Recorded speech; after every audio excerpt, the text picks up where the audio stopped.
Bismillahirrahmanirrahim. Assalamualaikum warahmatullahi wabarakatuh. Halo teman-teman semua.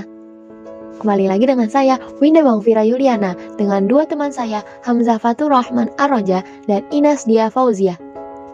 Kami semua akan membahas tentang Pancasila, modal sosial bangsa di tengah tantangan era revolusi industri 4.0. Mari simak baik-baik ya kawan-kawanku semua.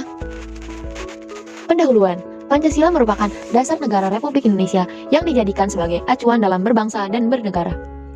Melihat dari historinya, perumusan Pancasila secara lisan telah disampaikan oleh Muhammad Yamin pada tanggal 29 Mei 1945 yang berisi tentang peri kebangsaan, peri kemanusiaan, peri ketuhanan, peri kerakyatan, dan peri kesejahteraan sosial atau keadilan sosial.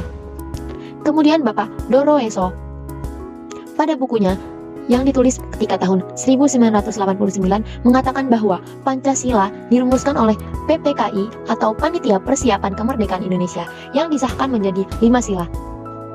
5 sila yaitu ketuhanan yang Maha Esa, kemanusiaan yang adil dan beradab, persatuan Indonesia, kerakyatan yang dipimpin oleh hikmat kebijaksanaan dalam permusyawaratan perwakilan, dan keadilan sosial bagi seluruh rakyat Indonesia. Pancasila dibentuk agar dapat menjawab semua isu-isu kontemporer yang terus berkembangan hingga saat ini.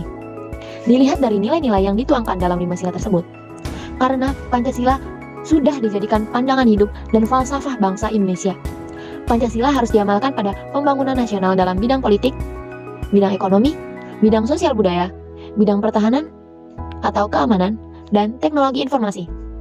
Sehingga Pancasila tetap memiliki eksistensi di setiap perkembangan zaman. Seperti yang saat ini terjadi, isu globalisasi merupakan suatu tantangan baru bagi eksistensi nilai-nilai Pancasila.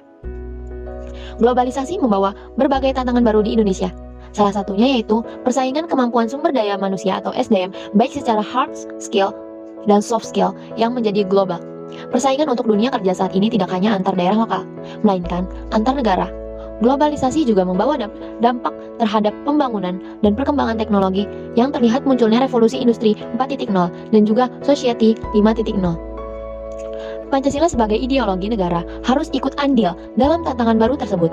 Pancasila sendiri memiliki dimensi fleksibilitas yang mengandung relevansi atau kekuatan yang merangsang sebuah SDM atau sumber daya manusia untuk mengembangkan pemikiran-pemikiran yang baru terkait dengan nilai-nilai dasar yang terkandung di dalamnya. Revolusi Industri 4.0 dan Society 5.0 menurut Andreja merupakan gerakan nyata terhadap perkembangan informasi dan teknologi yang semakin canggih. Kedua revolusi tersebut sebenarnya memiliki esensi yang berbeda, akan tetapi dengan core yang sama yaitu teknologi. Pertama adalah Industri 4.0 merupakan industri yang menggabungkan teknologi otomatisasi dengan teknologi cyber. Ini merupakan tren otomatisasi dan pertukaran data dalam teknologi manufaktur.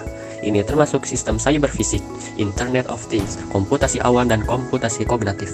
Menurut Agustini, revolusi industri 4.0 juga disebut sebagai revolusi industri yang akan mengubah pola dan relasi antara manusia dengan mesin.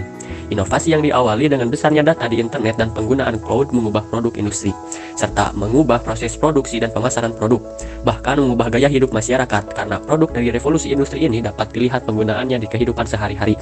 Secara umum, revolusi industri keempat ditandai dengan full automation, proses digitalisasi dan penggunaan alat elektronik dengan sistem informatika. Hal tersebut juga akan mempengaruhi relasi antara customer dengan perusahaan, serta relasi masyarakat umum dengan pemimpin negaranya.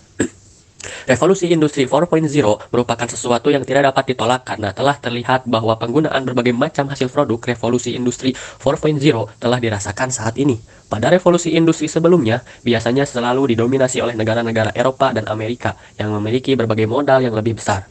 Akan tetapi, revolusi industri 4.0 memungkinkan setiap negara untuk mengembangkan diri dan meningkatkan kemampuannya secara internal dari segala segi bidang. Karena batas-batas negara akan semakin berkurang dengan masifnya pertukaran informasi di era digital. Indonesia secara umum berada pada posisi tengah dalam revolusi industri 4.0 di ASEAN.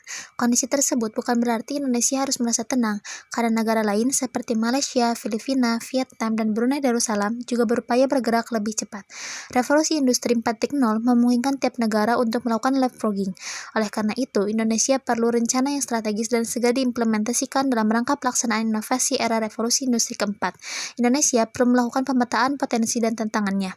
serta merumuskan tujuan dari revolusi industri 4.0 yang akan dikembangkan. Selanjutnya, pada perkembangan era ini dibutuhkan kerjasama antar berbagai pihak, baik industri, entrepreneur, pemerintah pusat, pemerintah daerah, serta organisasi kemasyarakatan dalam merumuskan strategi Indonesia menghadapi revolusi industri 4.0.